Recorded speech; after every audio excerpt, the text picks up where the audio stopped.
بسم اللہ الرحمن الرحیم نحمدہ ونصلی علی رسولہ الکریم۔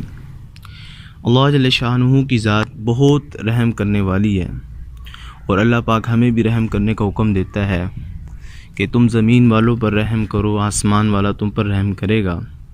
بخاری شریف میں ایک واقعہ ہے، ایک شخص کہیں جا رہا تھا، راستے میں اس کو پیاس لگی تو اس نے راستے میں دیکھا کہ ایک کنواں ہے۔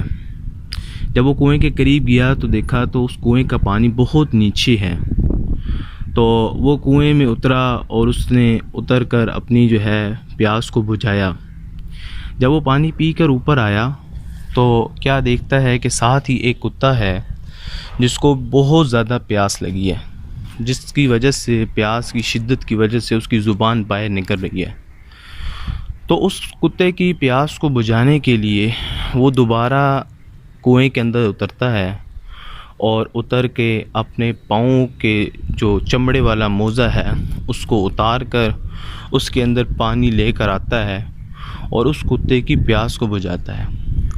اللہ جل شانہ کو اس کا یہ عمل اتنا پسند آتا ہے کہ اللہ پاک اس کی مغفرت فرما دیتے ہیں۔ تو اللہ پاک ہمیں بھی وہ جانوروں پر بھی رحم کرنے کی توفیق عطا فرمائے اور انسانوں پر بھی رحم کرنے کی توفیق عطا فرمائے۔